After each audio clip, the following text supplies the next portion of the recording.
What's up, everybody? Today, I wanted to cover some speed topics that I think are really underrated and underappreciated with the typical athlete.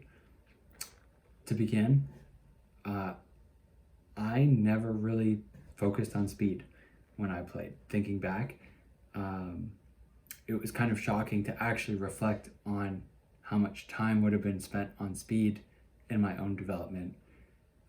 Because I don't remember ever going out just to do sprints or just to do something fast in a straight line with the purpose of getting faster. And I definitely didn't spend any time learning about or practicing anything related to sprint technique either. Some things that I worked on instead include, vertical jump programs that definitely had a lot of lifting and a lot of jumping, but no running, no agility, no change of direction. I did 2 to 3 hour long skill sessions, just myself, the ball, and a hoop, working on my jump shot, my handle. And then the thing with training sessions that last a long time is you start to fatigue and you start to slow down. So even if I was doing things that were quick in those skill sessions, they definitely weren't staying quick for the majority of the session. I might have gotten a little bit of speed or agility type stuff in the beginning, but I probably wasn't reaching very high speeds, and I definitely wasn't sustaining over the duration of those skill sessions.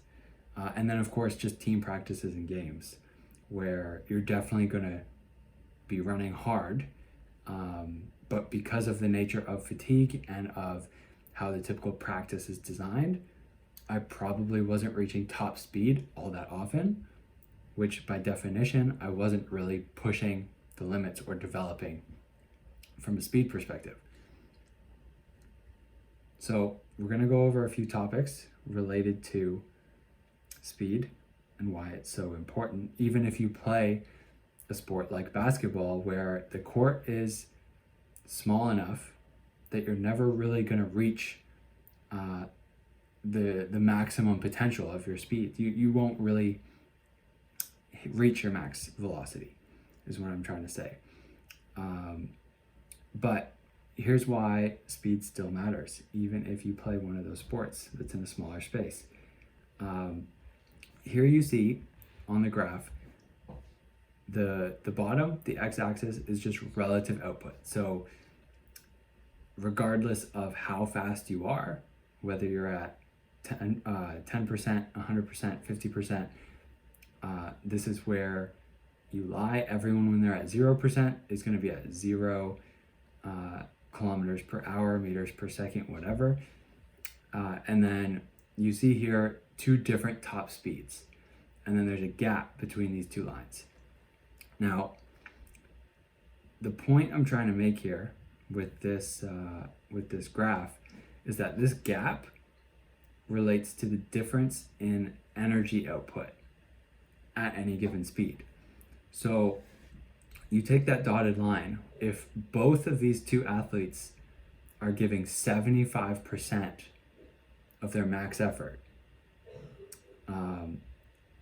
the athlete in the blue is going to be able to move faster at that energy output.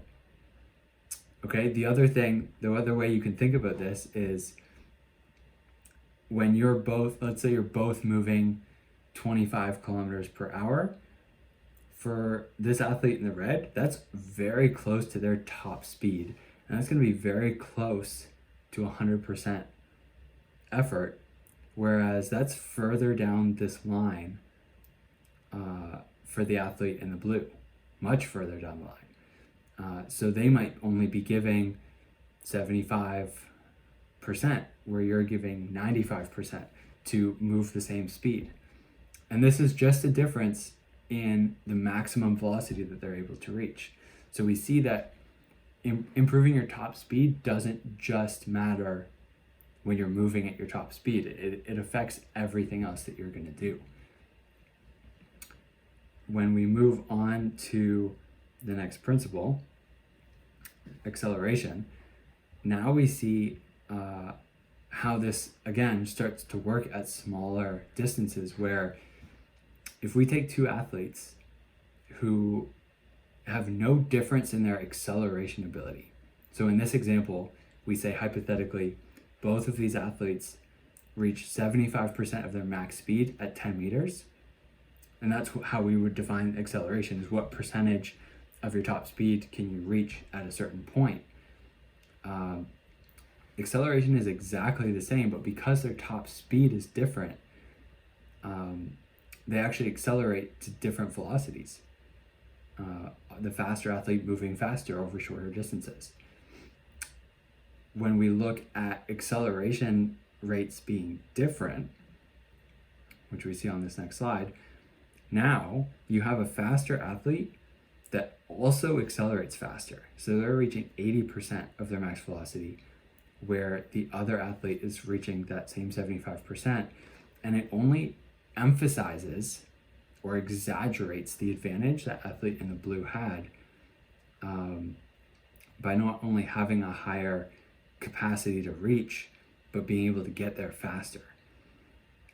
Now, if we look at the flip side, if we were to imagine the athlete in the red, the slower athlete with the better acceleration, depending on what the numbers looked like, you could reasonably say that a slower athlete could beat a faster athlete in a 10-meter sprint to then eventually lose over a 30 or 40-meter run once that faster athlete was able to reach their top speed.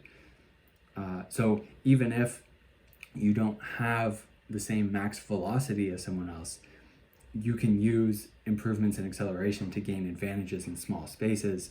And that's what we see a lot in sport, is how fast can you cover a short gap. It's not really about running end to end most of the time. The next thing relates to load management. And I've heard coaches refer to this as your sprint or speed vaccination. So the idea being here that if you're being exposed to high velocities, which means you're going out and doing dedicated sprint training because you're not going to reach top speed in a half-court basketball game or in most team practice, this is something you actually have to go and dedicate time to. What you see is if you're not exposing yourself to those high speeds, your top speed will decline over time.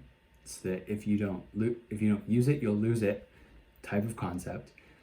And when you are exposed to those high speeds, so let's say there's a turnover on the court or on the field, and now you're in an all-out sprint, your body hasn't been trained to withstand those velocities to the extent where your injury risk goes up in those circumstances. So we need frequent exposure to high speed so that you stay fast or get faster, ideally get faster, right? And we need that frequent exposure so that when you are forced to express those speeds, you can stay healthy and withstand those forces. So what you see here is the bars in each chart represent total distance sprinted in that week. Now, if maybe this is the off season, let's say, in the first example, and you're playing some pickup games, you're playing a bit of your sport, and it's only exposing you to small doses of these sprints the way that it's being done, and then all of a sudden either you start sprint training or the season starts and you're playing a lot of games at a high intensity, and this load spikes up, which you see in week 9 in that top chart.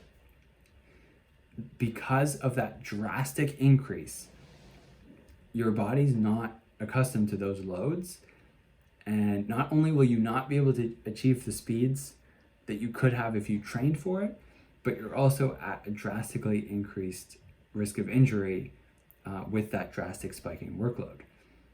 when we go to the next example, we're in a similar place, but we see that this athlete in the orange was actually getting high doses of speed training early on, but let's say maybe they got injured or went into a low period where they weren't really doing as much activity, and now they're not getting as much exposure anymore, and then all of a sudden in that week 9 again, they pick up sprint distances, shoot up, and we get the same thing. They're probably they're in a better place than in the first example because they had those doses kind of recently, but still over a month ago. But that time away from it is going to lead to decline in top speed and an increase in injury risk. This is what we want to see, especially in a preseason type of environment. In the green at the bottom is a gradual increase in dose, in how much sprint exposure you're getting. And you'll actually see in the week 8, this athlete took it another step forward and dropped the load just a little bit to allow recovery in anticipation for that heavy week 9 that they knew was coming. In this scenario, you're probably going to see speed improvement. If not, you're going to maintain your speed. And we're going to see a decrease in injury risk because you're more resilient to those loads, to those high speed doses. Now, just to wrap all of this up, one big summary. Improving your top speed allows you to exert less energy at the same efforts or sustain faster efforts at the same energy expense.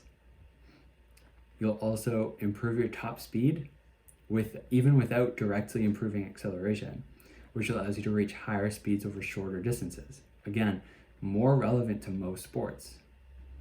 Improving your acceleration can give you a step on someone with a faster top speed, while enhancing the advantage you have over slower athletes. So again, in sports where it's more about closing certain distances, your ability to accelerate and get to closer to top speed faster is a huge change maker.